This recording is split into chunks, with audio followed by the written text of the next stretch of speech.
Today we're going to take a look at the portfolio holdings that I have that are reporting their Q1 earnings this week. Week 17, April 21st through the 25th for 2025. This includes RTX, Agree Realty, AT&T, and AbbVie. For each company, we'll examine the revenue and earning estimates and the options market implied move. We'll review the current price charts, looking at relative strength and momentum indicators. We'll look at the performance over the last year comparing to the S&P 500, the sector, and industry groups. We'll also use FastGraphs to review the performance and the valuation multiples of each company. I'll be interested to read your comments for each of these companies as we await their earnings reports. I would also like to know if you hold any of these companies in your stock portfolio. Let's get started. In the previous week, we had J&J and U.S. Bank both reporting. J&J beat on their earning estimate with actual revenue of $21,890,000,000, and they had an earnings estimate of $258, beating by $277. The implied move was 4.14, and the initial response was down minus 0.48%. USB also beat on their top and bottom line with an implied move of 7.03%, and they were down 2.10 the day following their earnings.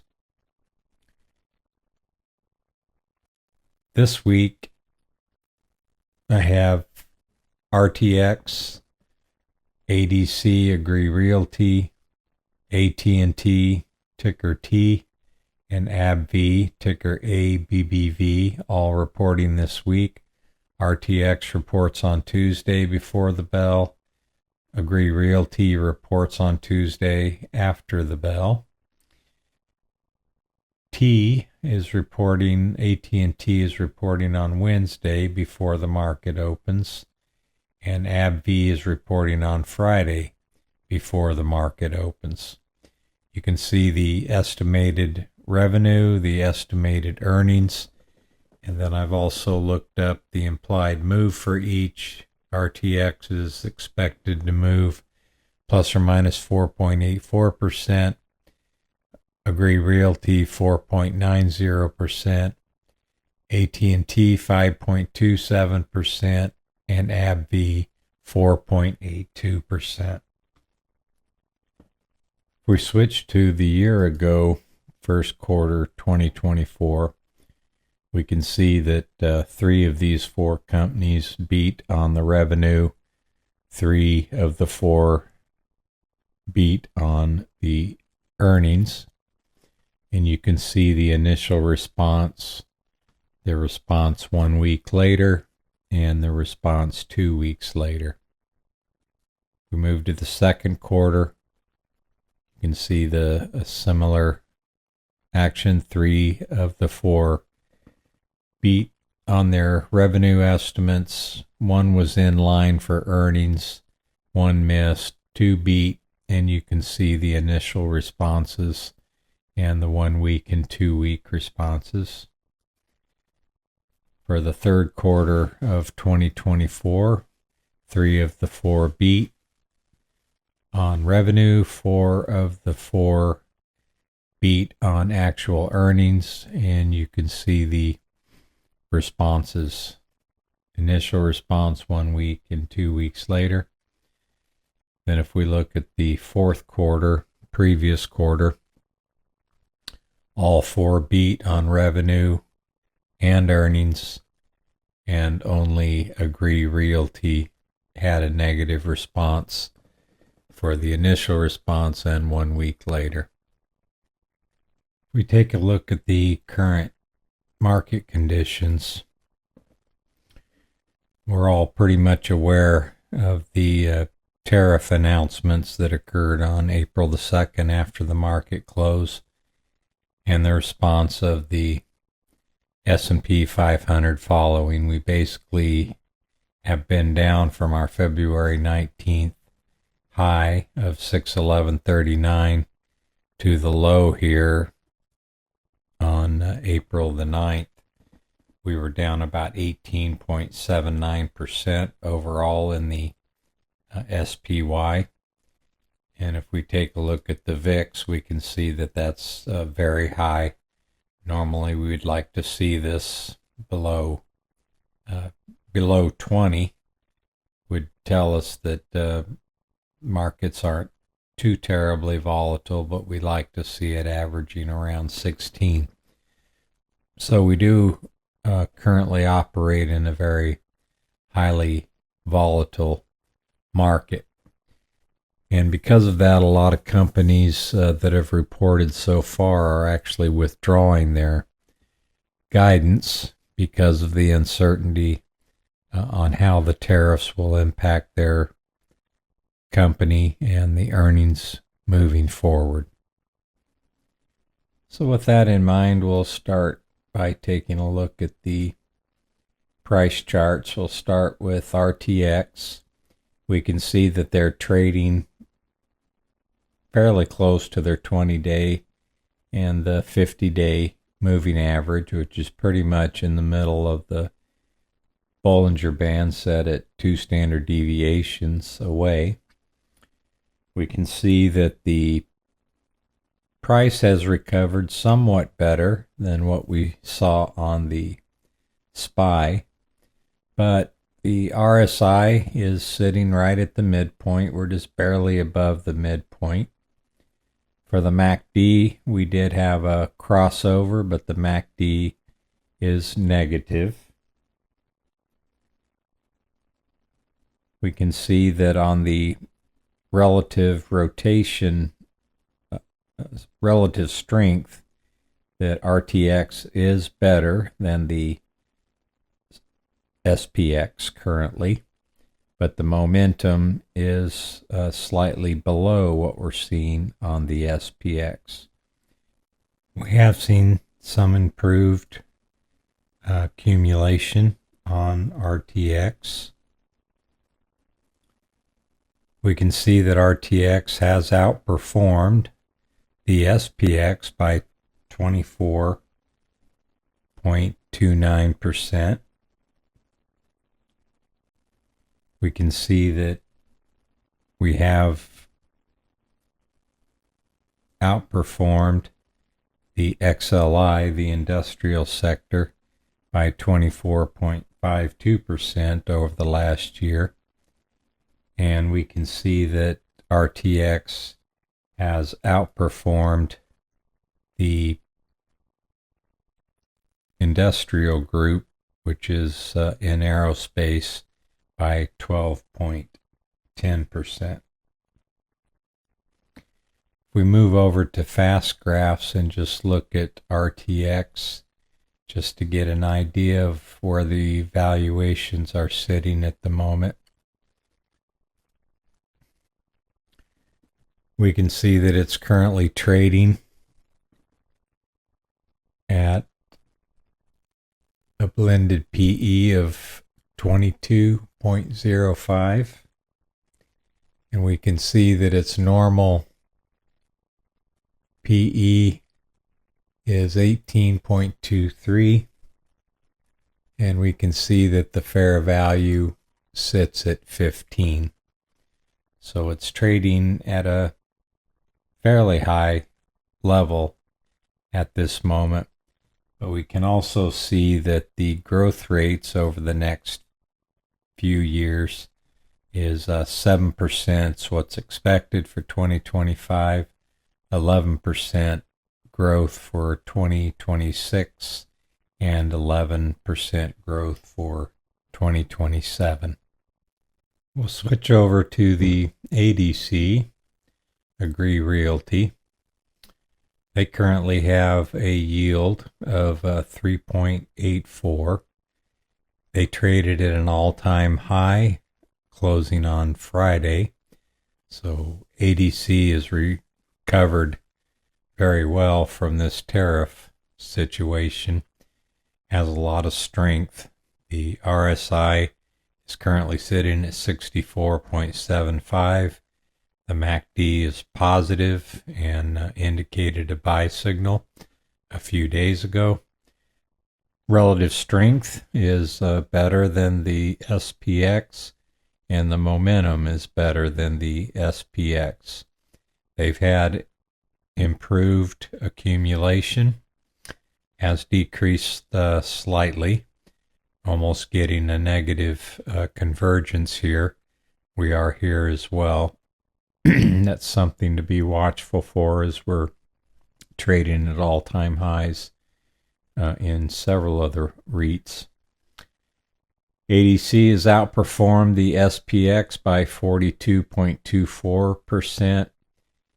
It's outperformed the XLRE, the sector, by 27.72% over the last year. And it's outperformed, it's an industry group, the retail REIT industry group, by 32.71%. We move over to FastGraphs and take a look at ADC. We can see that it's trading at its normal, pretty close to its normal PE. It's trading at 18.89 times at the moment. The normal PE is 18.35 times, and the fair value is 15. But ADC does tend to trade at a premium. You can see over 2015 to basically all the way to 2022 until interest rates start increasing. They traded at their normal PE. 2022 and 2023 was pretty rough on REITs as the interest rates increased, making borrowing more expensive.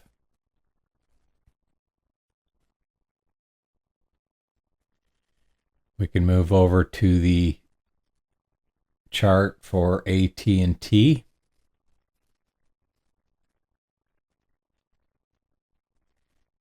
They're trading pretty close to the middle of their Bollinger Band, right at the 20-day moving average.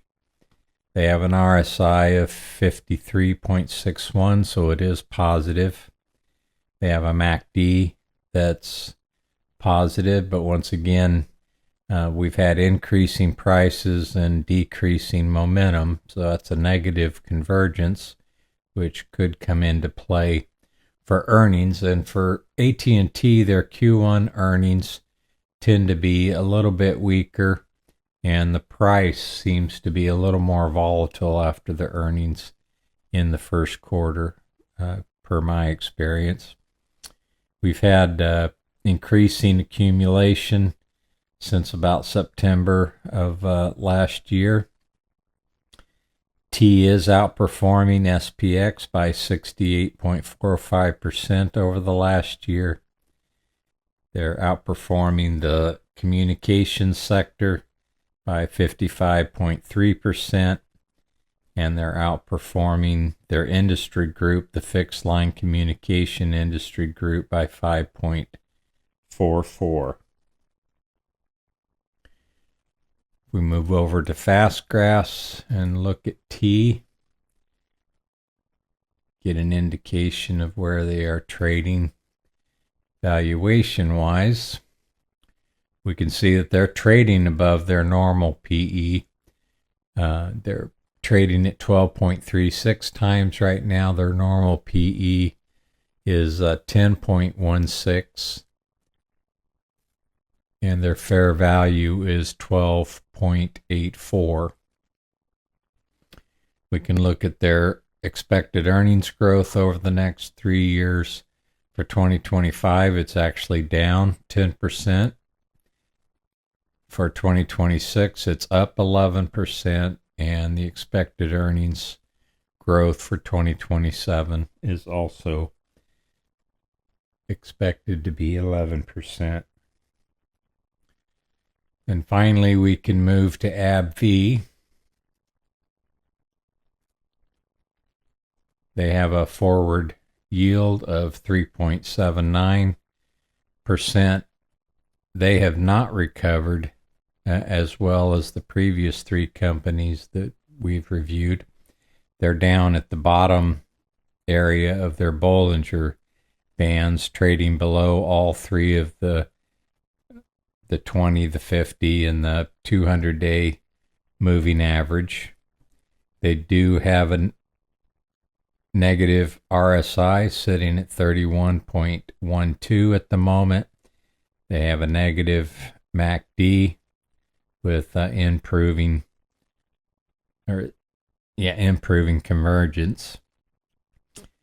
They are underperforming the SPY in both relative strength and momentum. They did have a decumulation period here when one of the companies they had bought, Cerevel, had failed one of its trials and dropped the price of AbbVie by over $30 billion market cap. And they only paid about $8 billion for that company, so that was in my opinion, a fairly sizable overreaction, which they did recover from. They did regain an all-time high in March or so, but with the tariff announcements, it had a pretty sizable drop-off that it hasn't really recovered from just yet. Over the last year, they still are outperforming the SPX by 3.77%, the healthcare sector by 9.75%, and the biotech industry by 19.77%. We move over to FastGraphs. We move over to AbbVie. We can see that they're trading at a blended PE currently of 16.10. Their normal PE is 13.31 and their fair value is 15. Their growth over the next 3 years is expected to be 21% earnings growth for 2025, 13% for 2026, and 11% for 2027. So that wraps up the overview of the 4 companies that I'll be watching closely this week. There are others I'll be watching as well that have my interest, but I don't necessarily hold them in my portfolio. If there's any particular companies that you're interested in following this week, let me know in the comments below. If you have any questions or comments, please leave them as well. I'll do my best to respond to any questions that may surface this week. We'll talk to you later. I hope you have a great trading week.